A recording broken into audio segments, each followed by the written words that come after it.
Hello everyone. So welcome to this lecture. In this lecture, we'll be discussing about half-wave rectifiers. Uh, so let's start with the circuit diagram. So for a half-wave rectifier, the circuit diagram looks something like this. So we have a primary winding, then we have a secondary winding of a transformer that is connected to a diode. That diode is connected to a load RL. I call this as D1. And my output is taken against this load. This is my output. This is my input. So V input or V input primary is here. That input is stepped down to a secondary level, and that we can also call it as V in. So for the sake of simplicity, I call this as V P or V in dash, and this is V in. Okay, and this is plus minus. So now what happens in a half-wave rectifier is that if we have applied a sinusoidal signal, say this is our sinusoidal signal, and the peak value is Vp, Vm minus Vm, and this V input is Vm sine of omega t. So at the output, what we will be getting is something like this. So at the output, we will be getting something like this. So we'll be getting only the positive half cycle. The negative half cycle is clipped by the diode. And this is something or a repeated waveform which we'll be getting at the output. And this waveform is called rectified DC. And this waveform is called AC voltage. And this is rectified DC voltage, or you can also call it as rectified voltage.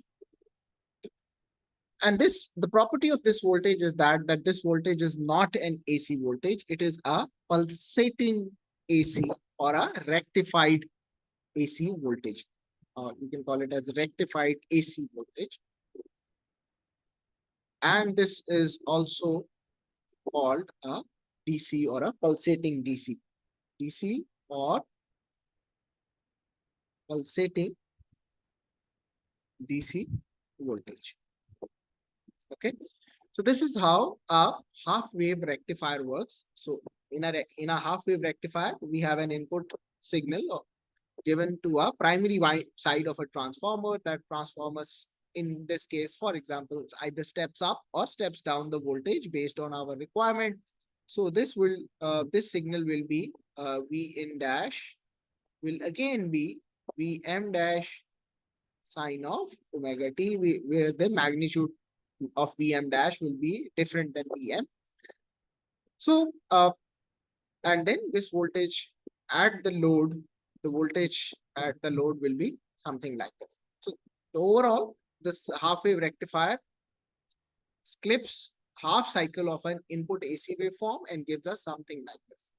So now, going ahead, we shall be calculating the following parameters for a half-wave rectifier. We'll be calculating the average DC value.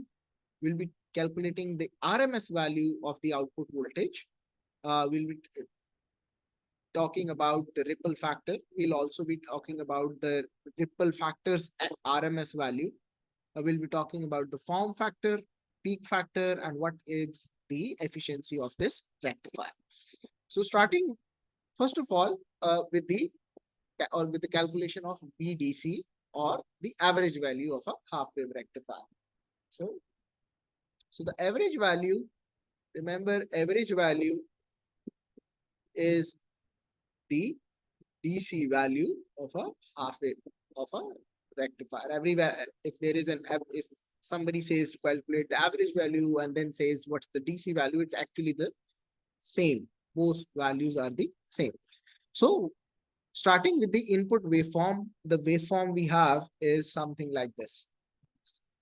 So the input waveform or or the output waveform of which we are getting across the load. Say, for example, I call it as Vm for simplicity.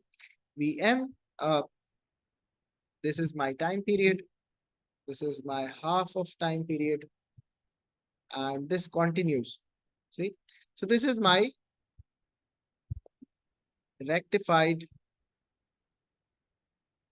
AC or pulsating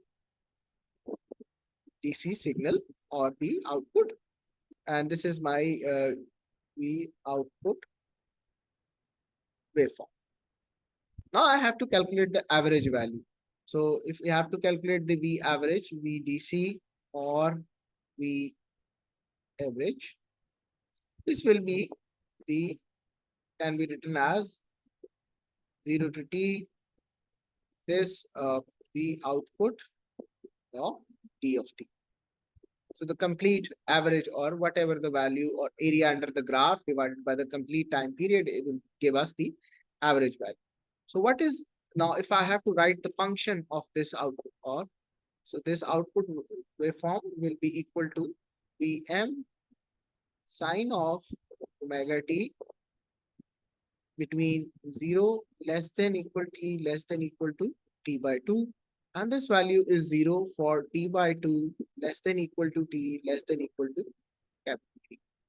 Okay, so this is the waveform or the function of this waveform which we need to, or which we'll be using to calculate the average value. So calculating the average value, let's put in this function into this. So 0 to t, now this value would be Vm sine of omega t d of t plus 0 t of t, or a better way to write is it's like this: 0 to t by 2 plus 1 by t by 2 to t 0 times dt. Calculating it, 1 by t 0 to t by 2 Vm sine of omega t dt. This goes out to be 0. Now, solving it further.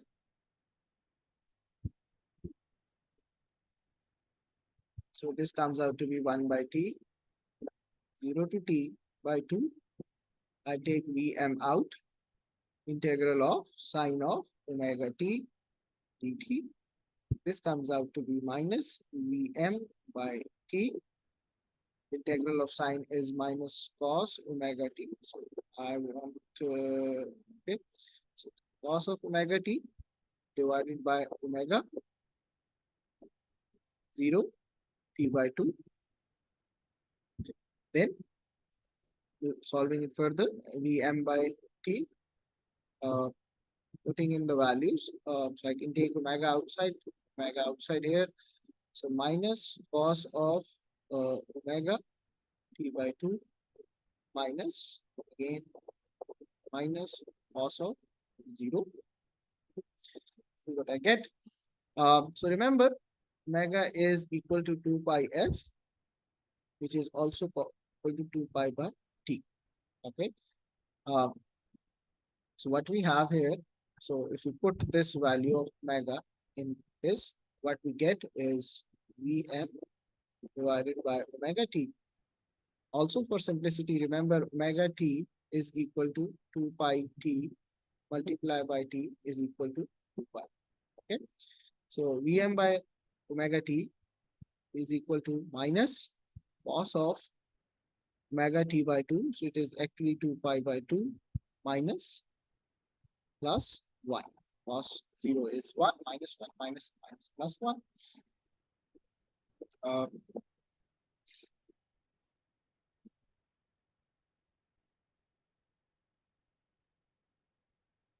Then what we get over here, 2 and 2 cancels out. Vm. Remember, omega t is 2 pi. This is 2 pi. So this is minus, and cos of pi is minus 1 plus 1. So this eventually becomes Vm divided by 2 pi multiplied by 2. So my answer comes out as Vm by pi. So this is the average or the DC value of, a half-wave rectifier. And we can also write, it as 0.3183 Vm. We can, in some textbooks, you'll also find something like this written, or the average or the DC value of a half-wave rectifier is this. So again, writing it more clearly, so V average or VDC or V average of a half-wave rectifier is Vm by pi is equal to 0.318 Vm.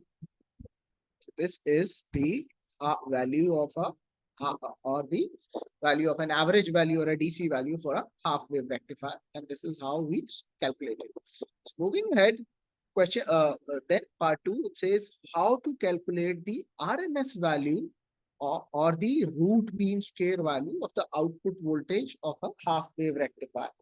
So again, remember the output voltage. So let me draw it in a better manner. So output voltage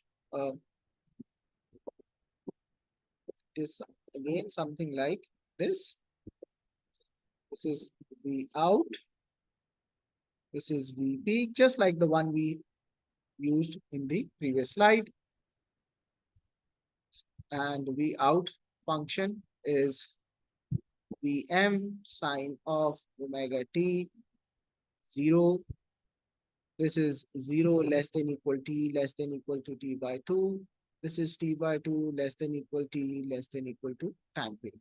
Okay, so this is the function of this, and we have to find out the RMS, and this is actually root mean square value, or the RMS, or RMS stands for root mean square, and we have to find out the value. So remember, RMS value is important when we are dealing with AC component. Okay, because a pure AC waveform do not have or a pure AC waveform do not have a DC value or an average value, because an average of an AC signal is 0. So just to have to remember this concept, say this is an AC signal, the area under the curve over here and area under the curve over here, this is a positive and this is negative.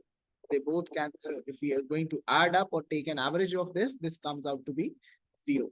So in an AC signal, the average or a DC value is 0. So when we have to measure it, or when we have to say that the AC signal has an effective value, we take the RMS value, or RMS value is the equal to effective DC value of the signal.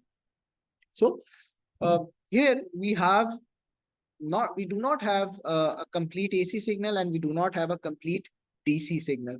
So we have some component of AC and we have some component of DC. So therefore, we calculate its average value, we'll get some value. And if we are going to calculate its effective root mean square value, which we exactly use for an AC signal, we'll again get some value.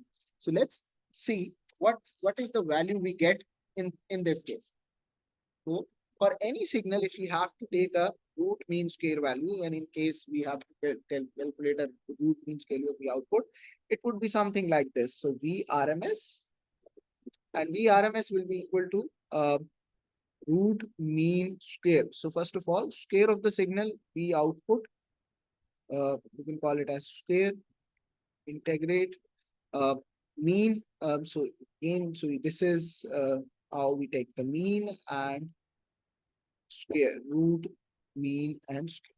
So the RMS value of this signal will be or the formula for it will be something like this. So calculating it, now putting in the values for this. So 1 by t, 0 to again t by 2, Vm sine of omega t, take the square d by dt plus 1 by 2 0 to t by 2 to t, okay, t by 2 to t, 0 square dt, and we take the complete under root of all this term. So this term turns out to be 0. So we are left with this value. So 1 by t, 0, t by 2, Vm square sine square omega t dt whole under the root. Okay. So this is what we are going to calculate. So Vm square by t integral of 0 t by 2 sine of square omega t dt whole under root. Okay. So now remember the property of sine. So remember sine square theta is equal to 1 minus cos 2 theta over 2. So this is the property or the formula we will be using here. So using this formula, we get Vm square divided by t, 0, t by 2, 1 by 2 minus cos 2 theta over 2. Sorry, not 2 theta. Theta will be omega t. So cos omega t dt. Integrating it further, what we'll get again, we have the whole under root over here as well. So we get Vm divided by under root t. I'm taking it outside.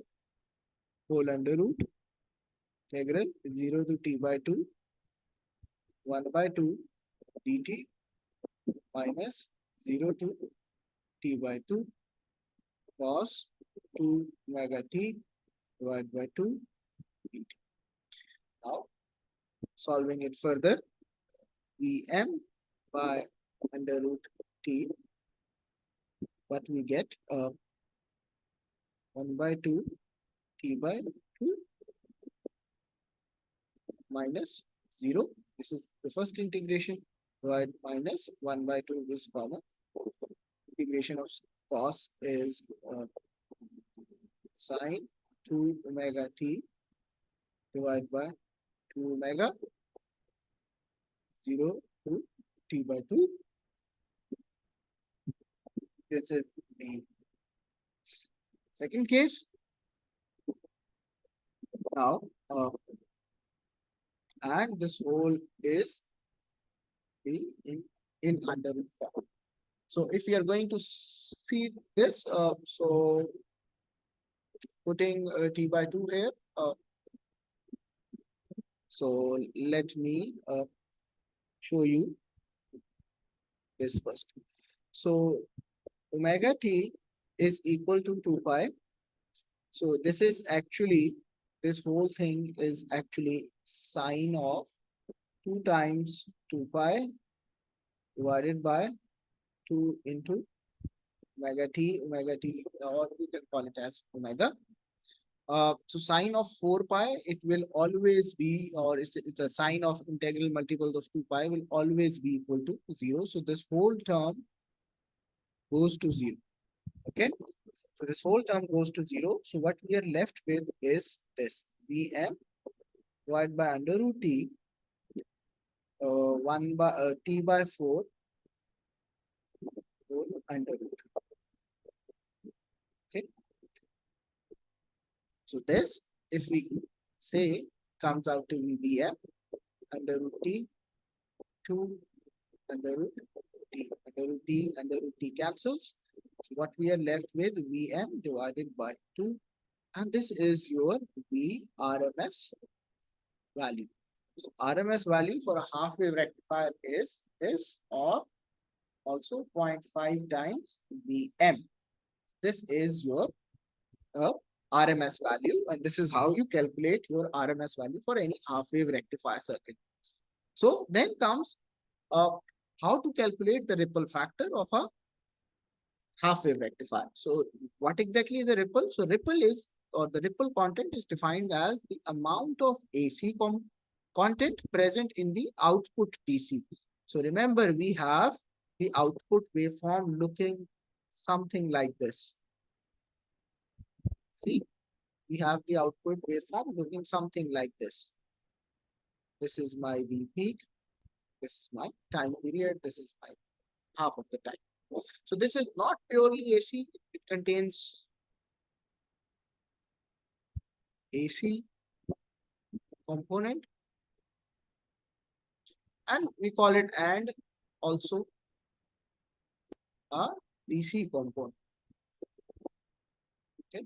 Generally, when we talk about DC, we say that or a DC voltage, something like this comes to mind, say 1 volt DC. This is a DC signal. So this is not a complete straight line or a DC signal. So this is pulsating between positive and so. So the ripple is actually the ratio or the fluctuation ratio on how much this whole thing is fluctuating. So, and what we have also seen here is that that the average value or the RMS, sorry, the RMS value is somewhere here. The RMS is 0.5 times V max. And then the DC value is somewhere here. So this is your VDC, and this value is 0.318 times V max. So there is some sort, and there is a DC component here, and there is a effective AC component over here for this waveform. So now calculating the amount of AC component present in the output DCs. This is your output waveform. Remember, this one was your output waveform. So we were calculating all these voltages. Remember our circuit. So our circuit was something like this. This one was our R. This our output. This was our diode. So we are calculating everything across this resistor or the load resistor. Okay, so we are calculating everything across this load resistor. So whatever the output value or output DC value we are getting here, we are now trying to find out what is the amount of AC signal that is present. So remember, so ripple factor,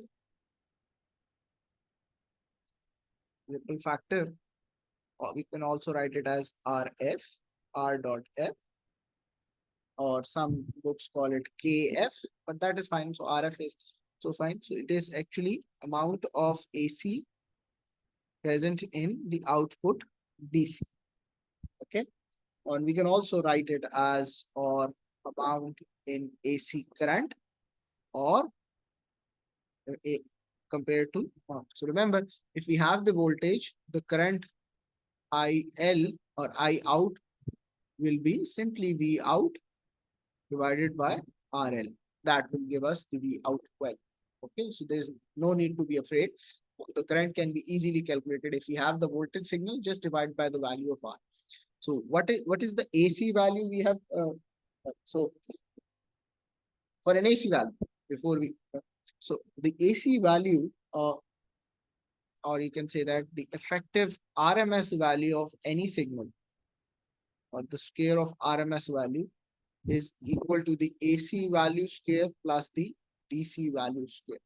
Okay, so this is how you calculate any value. So if you have a voltage, if you need to calculate RMS voltage, you need to have the AC component of the voltage, you need to have the DC component of the voltage, take squares of both components and take the under root, you'll get the RMS value.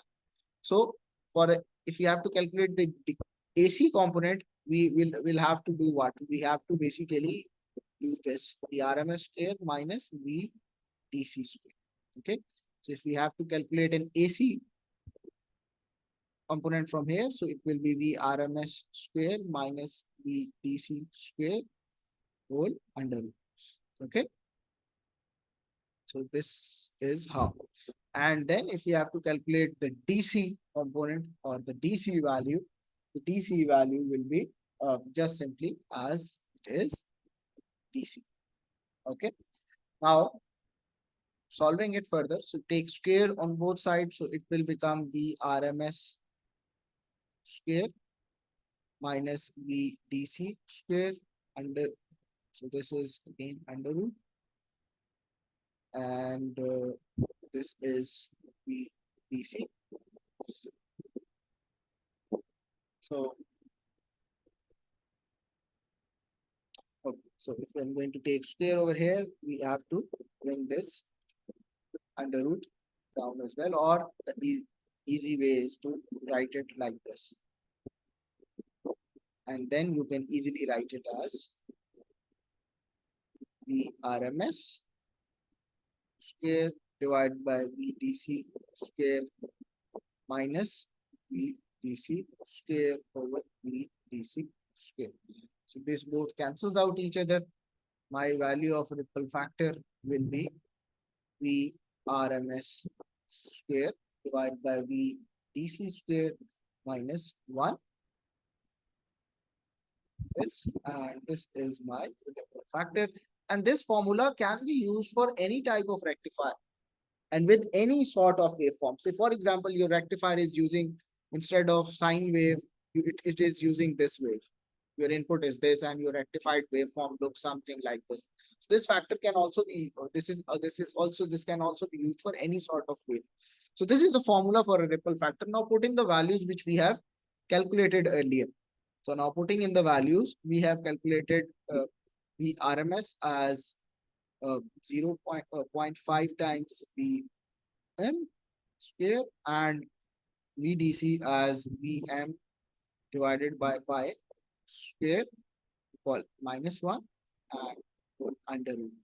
So if we plug in the values, what we get here is 1.122, so 1.21136. So this is the value or a ripple factor which we have for a half wave rectifier. Okay. So this is the ripple factor. This is how we calculate it. So if the ripple factor is less, the rectifier performance will be more. So if it is less than 1, so it is actually for this value, it is not less than 1. It is much greater. It is greater than 1. So the performance is, or you can call it as poor performance. Okay. Why? Because we are looking for a pure DC. Our ideal or rectifier is the one that converts an AC signal to a complete DC signal. But here what we are having is we are not able to convert it into a pure DC signal. We have a still strong AC component present, and that can be seen from this ratio, AC voltage ratio to DC voltage ratio in this rectifier. So this is how a ripple factor gives us the idea about the performance of any rectifier. So moving ahead, then comes how to calculate RMS value of the ripple. So first of all, we have seen that there is a ripple, or the output voltage is something like this. Okay. So this is our output voltage, and this output voltage is actually pulsating, and that is causing ripples instead of a, so instead of giving us a pure DC value, this waveform is giving us some ripples. So, and we have also calculated the ripple factor. We have calculated the RMS value, and we have also calculated its DC value, RMS value of this output. So now there is some ripple or ripple factor, or and there is an effective value or the RMS value associated with that. ripple. So this ripple effective value of this ripple voltage is the so this you can call it the ripple RMS value is actually the RMS value or the effective mean square minus V DC value square under the root.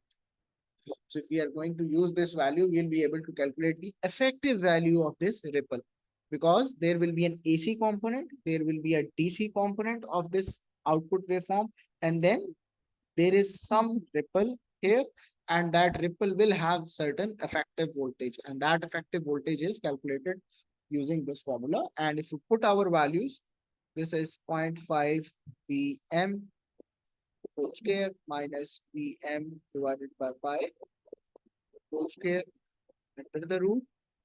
And what we get here is the ripple RMS is 0.38558 Vm. So the effective value of the ripple in this output waveform will have an RMS value, will have a DC value, will have a effective ripple value. Okay, so this is the effective value of the ripple voltage. So this is the effective value of the ripple voltage. Okay, so you can always calculate that. So next is the form factor. So how to calculate the form factor? So form factor is represented by KF, or in some books it's called FF. You can call it as FF. It is actually the ratio between RMS value of voltage and the DC value of the voltage. So it's a ratio of V RMS over V DC. This again, or also in some cases you have RMS value of current over DC value or the average value of the voltage. So again, so RMS value, what we have here, Vm by 2 divided by Vm divided by pi. So the form factor will be 1.5709.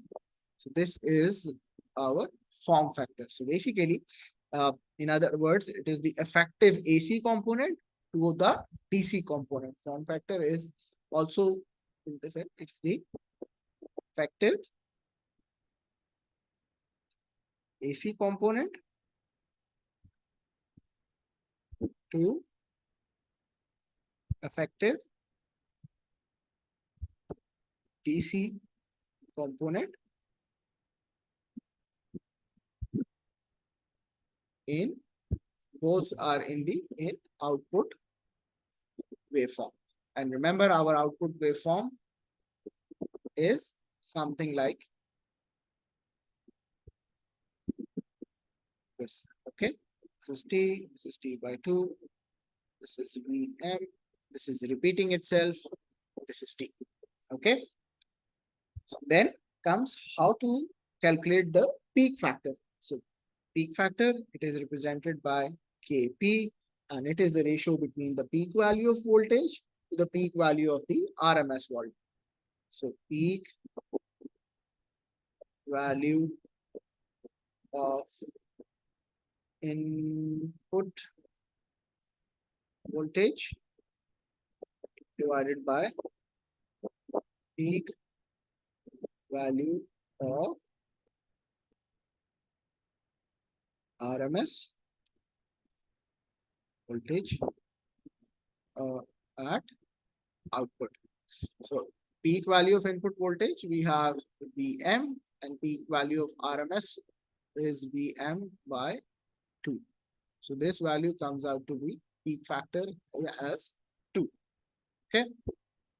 Then the last part is to calculate the efficiency of a rectifier. So remember, efficiency is output power, output power divided by input power. So remember, in this circuit, the input is coming from an AC side or the secondary of a transformer, where our output is a DC value. Output is DC, input is AC. So we are basically finding a ratio between output DC and or input AC. So this is your input side, this is your output side multiplied by 100. So output DC is actually, or if you call it as output, so it will be I square R.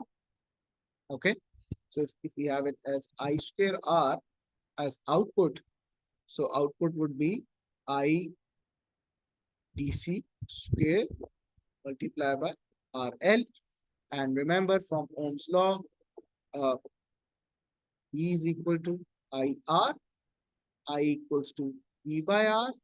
So in case of IDC, we have VDC divided by RL. Okay. So for the AC side input, so this input effective value will be I RMS of the signal,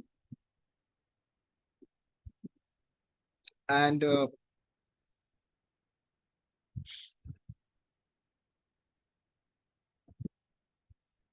I square RMS into IL, and this I square RMS is actually passing through this RM. So that is the actual AC that is coming, and this will be half wave rectified, and this so this value will be again I RMS square into RL multiplied by 100. So remember, this I RMS is the current that is flowing through this RL, and that is after the rectified signal. So the input RMS over at the secondary will be Vm by under root 2. This is not the case, because since it is after passing, it is coming, it is what we need is the one that is going through our load resistance, and that value is different than this value. So, and with the one which we have calculated earlier. So now just simply putting in the values, IDC as we have calculated, so it is VDC square divided by RL square multiplied by RL divided by VRMS square divided by RL square multiplied by RL into 100. Okay. So this cancels with this cancels with this, and these two cancels out with each other. So what we are left with, VDC square divided by VRMS square multiplied by 100. So VDC, the DC value was Vm by pi, Vm divided by pi whole square divided by RMS value was Vm divided by 2 whole square multiplied by 100. So the effective percentage comes out to be 40.528%. So it means that this half wave rectifier is 40% efficient. So half wave rectifier is 40.528% efficient. Okay. Again, this is as compared to rectifier or electronic circuit, this is a poor or low grade efficiency. This is how we do the analysis for any of these rectifier circuits. So in this lecture, what we have seen, we have actually seen how we calculate these values for a rectifier. We started from so we basically did what? We calculated the average value. That value was Vm divided by pi. We calculated the RMS value. this value was Vm divided by 2. We calculated the ripple factor that came out to be 0. So ripple factor was 1.211. Then RMS value of ripple was 0.385. So 0.385 times Vm. The form factor came out to be 1.571. The peak factor came out to be 2. And the efficiency of rectifier came out to be 40.528%. Okay, so these were the values which we have calculated in this lecture. And we have seen that how we can derive these values and how we can develop the formulas and what are the significance of these values when we are analyzing a half-wave rectifier circuits. So I hope you have learned something, and see you next time in the lecture.